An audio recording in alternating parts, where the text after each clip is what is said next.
मैं संख्या पर विश्वास नहीं करता। कुछ लोगों ने कहा कि संख्या में कुछ कम लोग थे। मैं इन बातों पर ध्यान नहीं देता। हमारे ही पुरखे थे सिख धर्म के 10वें प्रवर्तक गुरु गोविंद सिंह जी, जिन्होंने कभी कहा था, चिड़ियों से मैं बाज लड़ाऊं, 1.25 लाख पर एक चढ़ाऊं, फिर गोविंद सिंह नाम कहाऊं। ये हम कभी भी इतिहास के किसी मोड़ पर संख्या के दम पर नहीं गिने जाते, पराक्रम के बल पर तौले जाते हैं, बलिदान के बल पर जाने जाते हैं। इसलिए साथियों, हम संख्या पर न जाए, हम संकल्प वाले कौम हैं। किसी ने कहा कि दुनिया के इतिहास, अगर भारत के इतिहास को निकाल दिया जाए तो वह कम पड़ जाएगा, और भारत के इतिहास से अगर राजपूतों के इतिहास को निकाल दिया जाए तो वह शून्य के बराबर होगा। साथियों, हम बलिदानी कौम हैं।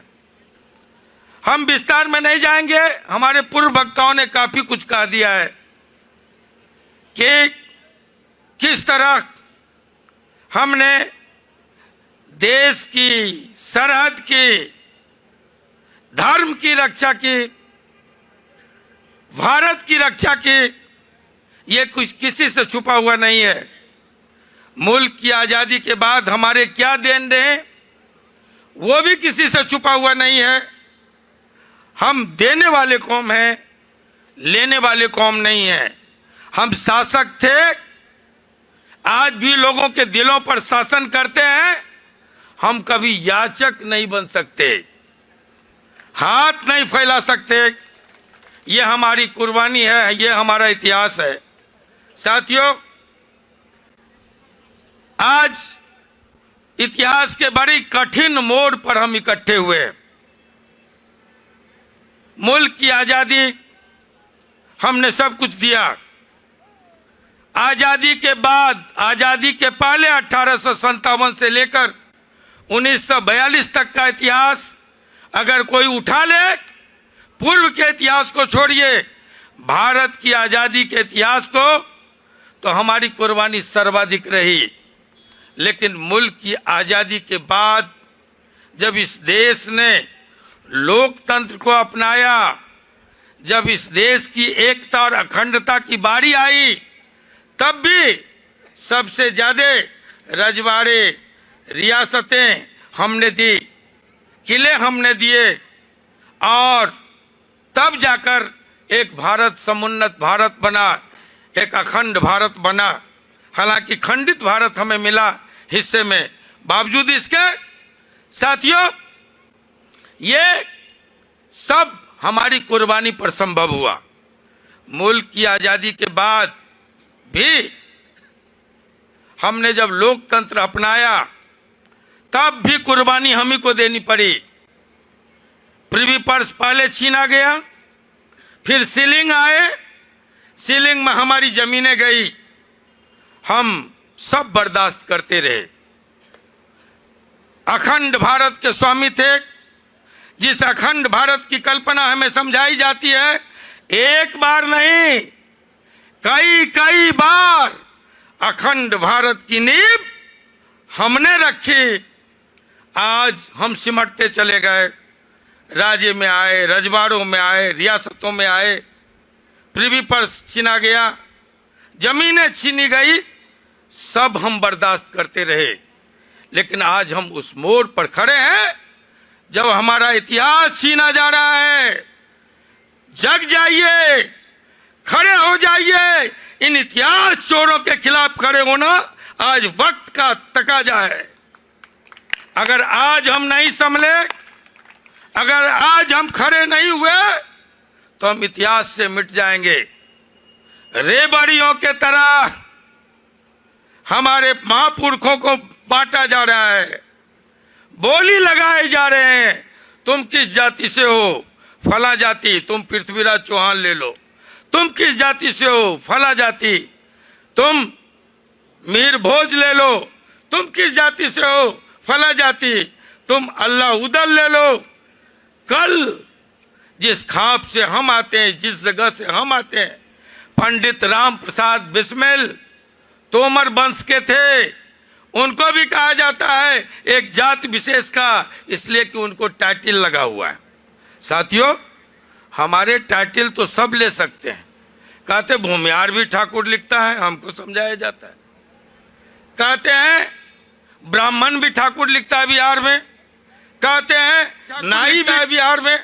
तब आनंद मोहन जी, जब ठाकुर का कुआं आया तो सबसे ज्यादा आप ही को क्यों चुभा? हमने कहा उन लोगों से, उन बेईमानों से आंखों में आंखें डाल के कि पंडित राम प्रसाद बिस्मिल भी लिखते थे, पंडित हमारे यहाँ स्वर्णकार भी लिखते हैं, पंडित हमारे यहाँ कुम्हार भी लिखते हैं, पंडित बहुतों की टाइटल है। लेकिन अगर पंडित कह के गाली दिया जाएगा तो आप सब आंख मूंद के बताइए ये गालियां किसको पड़ेगी? आज हमको समझाया जा रहा है, ठाकुर को गाली दी गई, आपको क्यों चुभा? हमने कहा कि निश्चित तौर पर हम बेवकूफ हैं, हम कुछ पागल हैं, मेंटल हैं। हम तो मंत्री बनने जा रहे थे, चंद्रशेखर जी के कोटे से रघुनाथ झा और आनंद मोहन का नाम था। हम लोग चलने वाले थे, जहाज पकड़ने वाले थे। माँ का टेलीफोन आया, माँ का टेलीफोन आया। हमने बड़ी अदब से कहा, माँ मैं परसों ओथ लेके, शपथ लेके जहाज से पैर छूने आऊंगा गांव, कुलदेवी को प्रणाम करने और तुमको नमन करने। माँ का आदेश आया, जब गाय, गरीब और ब्राह्मण पर अत्याचार हो तो राजपूत शपथ के लिए नहीं जन्मता है, ओथ के लिए जिंदा नहीं रहता। आज यहां कोसी में अत्याचार हो रहा है एक वर्ग विशेष पर। साथियों, तब नेता अपोजिशन कौन था? नेता अपोजिशन थे पंडित जगन्नाथ मिश्र। मंत्रिमंडल में कौन था? पंडित रघुनाथ झा, पंडित और एक झंझारपुर के। तो कई कई लोग मंत्री थे। हमने कहा कि उन लोगों को नहीं चुभा, चुभ गया आनंद मोहन को, और अपनी ही सरकार के खिलाफ हथियार उठा के हमने जंग किया। तुम्हारी अस्मिता के लिए, तुम्हारी इज्जत के लिए अगर आनंद मोहन लड़ सकता है तो अपनी आन पर आएगी तो जान भी दे देंगे। ठाकुर का कुआं किसकी कविता थी? ठाकुर का कुआं ओम प्रकाश वाल्मीकि की कविता थी, और उस कविता में कहीं भी नहीं है जिक्र कि ठाकुर को मारो, अपने अंदर के ठाकुर को मारो। हम अपने अंदर के ठाकुर को नहीं मार सकते। मिस्टर झा, तुमको अगर अपने अंदर के पंडित को मारना है तो मार सकते हो। ये ठाकुर हमारी आन है, ये ठाकुर हमारी जान है, ये ठाकुर हमारी शान है, और हम ठकुरे नहीं छोड़ सकते। कान खोलकर सुन लो, ठाकुर को तुम मार नहीं सकते। हम में, तुम में, खड़ग खम में, सब में व्यापत राम। राम ठाकुर है। ठाकुर बाड़ियां हमारे यहाँ है, बिहार के गांव गांव में। आज से नहीं है, हजारों साल से है, और वहां ठाकुर बाड़ी में राम दरबार है। पूरा परिवार है राम का। कृष्ण के दरबार है, राधे और कृष्ण है। कौन है ठाकुर? कहता ठाकुर तो भिखारी ठाकुर भी था, ठाकुर तो कर्पूरी ठाकुर भी है। तो आनंद मोहन जी को क्यों चुभा? तुम बोलो, सदन में बोलो एक बार कि कर्पूरी ठाकुर को मारो। तुम बोलो सदन में भिखारी ठाकुर को मारो, तुम नहीं बोल सकते। और तुम वाल्मीकि की कविता की बात करते हो। वाल्मीकि की कविता स्त्री पर था, विमर्श स्त्री पर हो रहा था संसद में, और वाल्मीकि की कविता स्त्री पर है। वहां ठाकुर का कुआं, ये रेशम की साड़ी में मार्किन का पैबंद नहीं लगता, कहीं से भी संदर्भ नहीं था, कहीं से भी औचित्य नहीं था, परिप्रेक्ष्य नहीं थे कि महिला आरक्षण बिल के पेश होने और पास होने में ठाकुर का कुआं लाया जाए। एक सोची समझी साजिश के तहत देश भर के ठाकुरों को गाली देने के लिए यह कविता लाया गया, जो कहते हैं कि वाल्मीकि की कविता, तो मैं कहूंगा ओम प्रकाश वाल्मीकि की कविता स्त्री विमर्श पर है, जिसमें ऊंच नीच, जो तुम कहते हो ओबीसी को, दलित को भी आरक्षण मिले महिला बिल में, तो उसमें है ओम प्रकाश की कविता कि मेरी मां ने जने अछूत ही अछूत, तेरी मां ने जने बामन ही बामन। जब प्रजनन क्रिया एक है तो मैं अछूत और तुम बामन कैसे। ये कविता है जो स्त्री संदर्भ से जुड़ा हुआ है। मिस्टर झा, तुम्हारी हिम्मत थी तो तुम ये कविता स्त्री विमर्श पर, महिला बिल पर रखते, और मैं देखता तुम अपने गांव सही से अगर सही सलामत वापस लौट जाते तो अभिनंदन करता आनंद मोहन तुम्हारा। मैं मानता हूं, जानता हूं, हजारों जूते तुम्हारे गांव में पड़ते, पंडितों के, ब्राह्मणों के, तब सबसे गए गुजरे हम ही नहीं है। हमें समझाया जाता है स्त्री विमर्श, हमें समझाया जाता है ठाकुर का कुआं। साथियों, कहा जाता है ठाकुर का कुआं एक प्रतीकात्मक कविता है, एक बिंब है जिस पर एक राज्यसभा के सांसद ने अपनी बात रखी। तब मैं कहना चाहता हूं कि राख से जीभ खींच लेना भी एक मुहावरा है। आओ, साहित्यकार हम भी हैं, पत्रकारिता से पैदा हम भी हुए।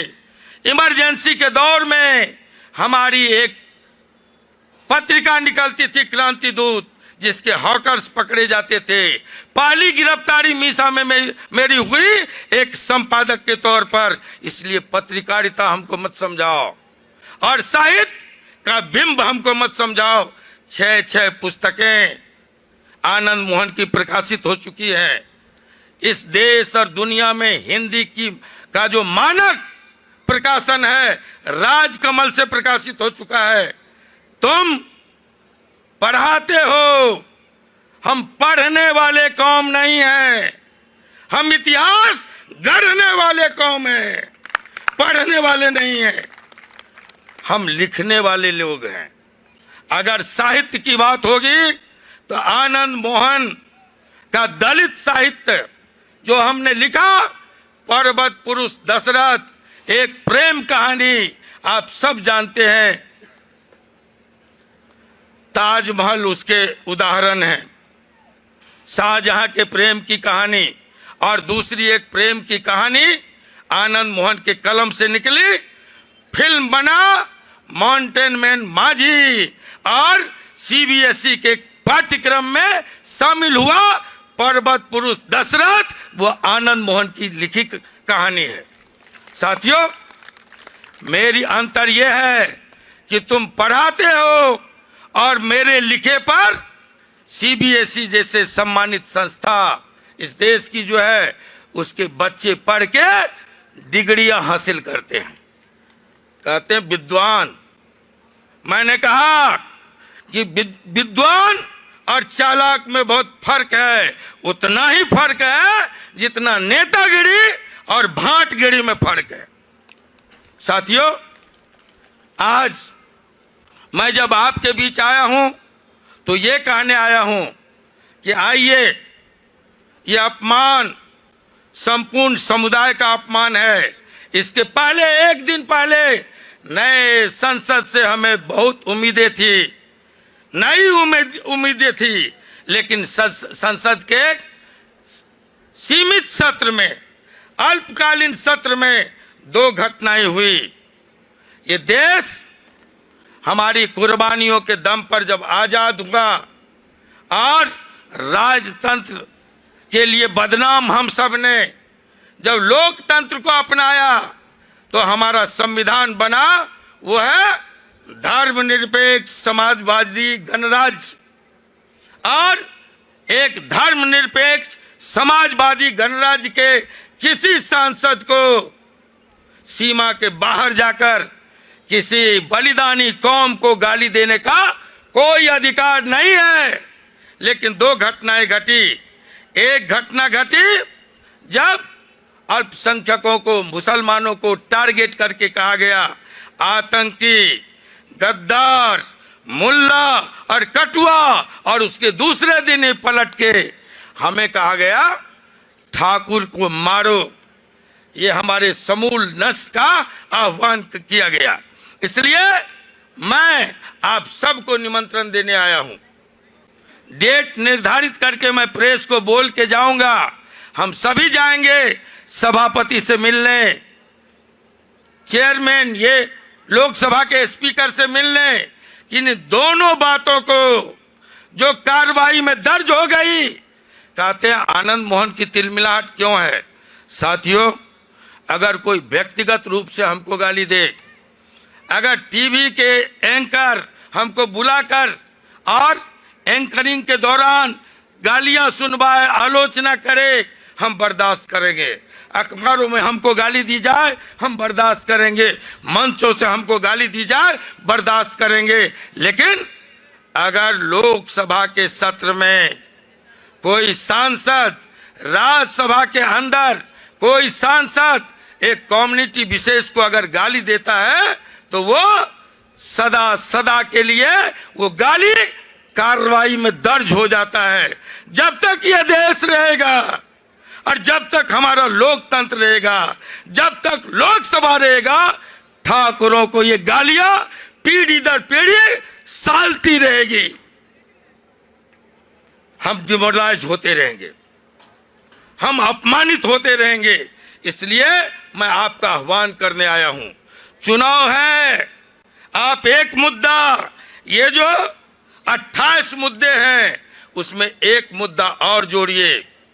आपने कहा कि सीबीआई, जो आनंदपाल सिंह के मामले में आपने सीबीआई जांच की मांग की, जांच नहीं मिली, लेकिन उल्टे हम सबको सीबीआई, हमारे नेताओं को सीबीआई के घेरे में लाया गया।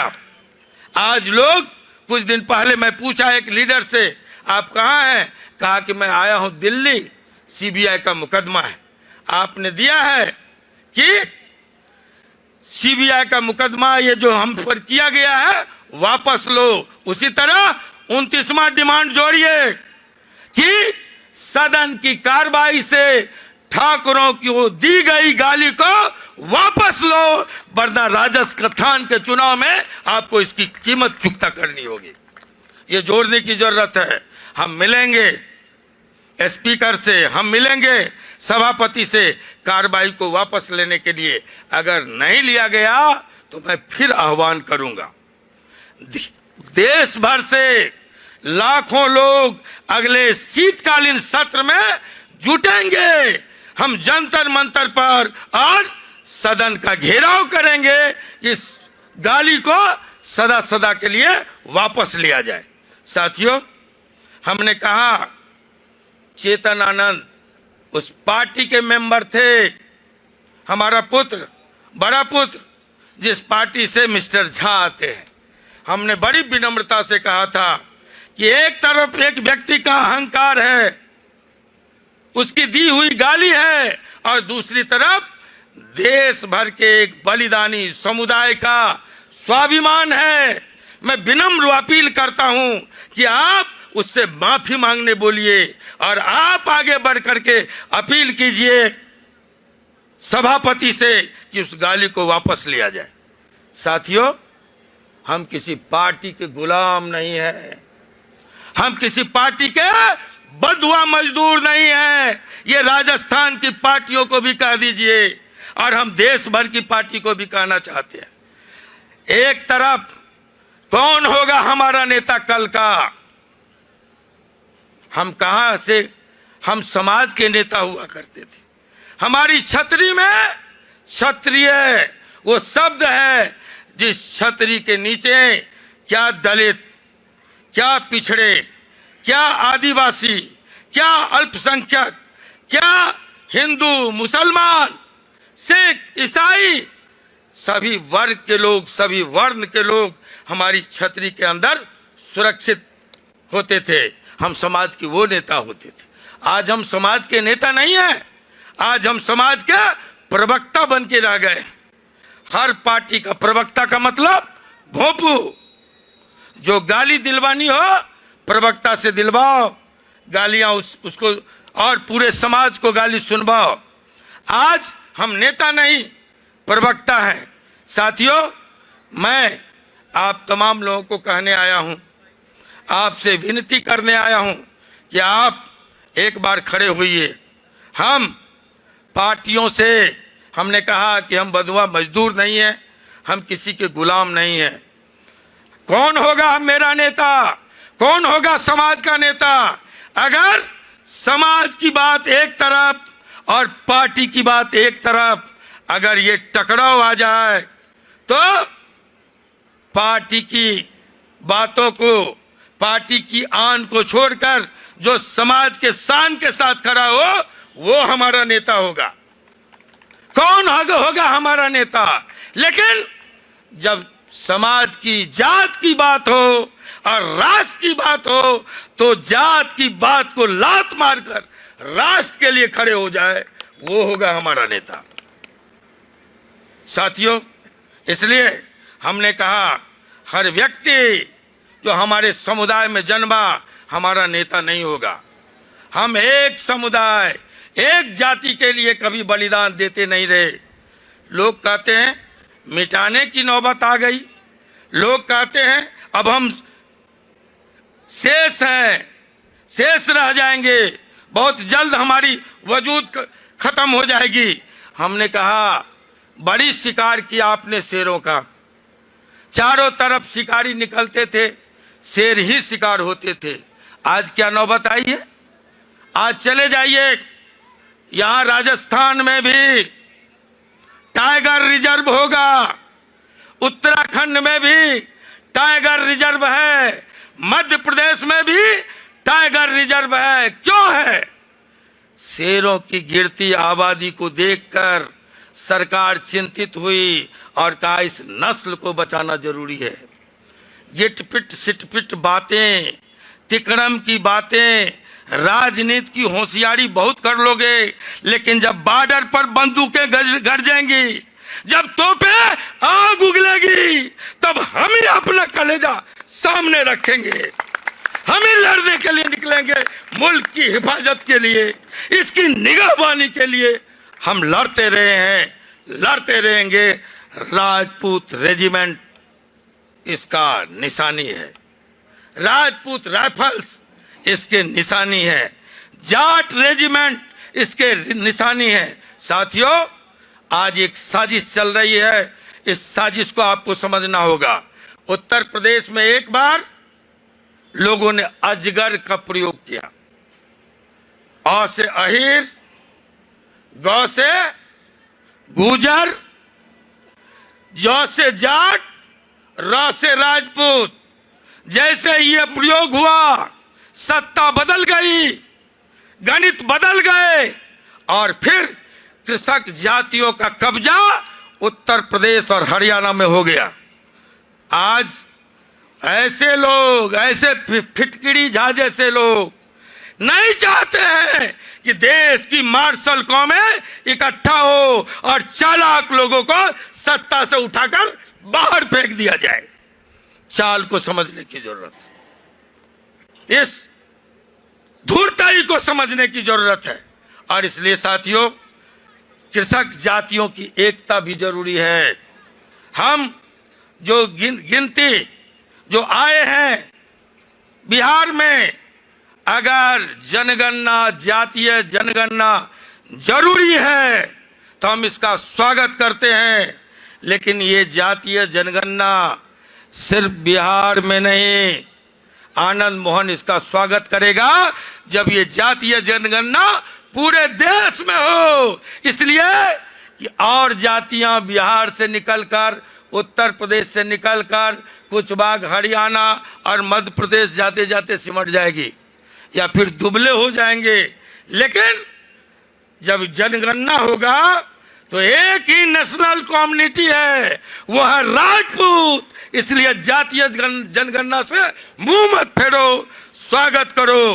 कहो जहां चले जाइए आप, तमिलनाडु चले जाइए आप, केरल चले जाइए आप, गोवा चले जाइए आप, महाराष्ट्र चले आइए आप, उत्तर प्रदेश, बिहार, मध्य प्रदेश आप चले जाएं। जो सिंह टाइटल वाले लोग हैं नॉर्थ ईस्ट में, आप चले आइए, हिमाचल में, उत्तराखंड में आप अकेले। हमने कहा कि नेशनल कम्युनिटी अगर कोई है तो राजपूत है, क्षत्रिय है। इसलिए इसको मान लेने में हम गुरेज नहीं करते कि जिसकी जितनी संख्या है उसको स्वीकार कर लेने में। लेकिन सिर्फ एक प्रांत में नहीं, पूरे देश में इसकी गणना हो, जनगणना हो। और जनगणना हो, स्वाभाविक है, संविधान ने कहा है जनगणना अगर होगा तो उसके साथ साथ हमारी शैक्षणिक स्थिति 77 वर्षों में क्या है, हमारी आर्थिक स्थिति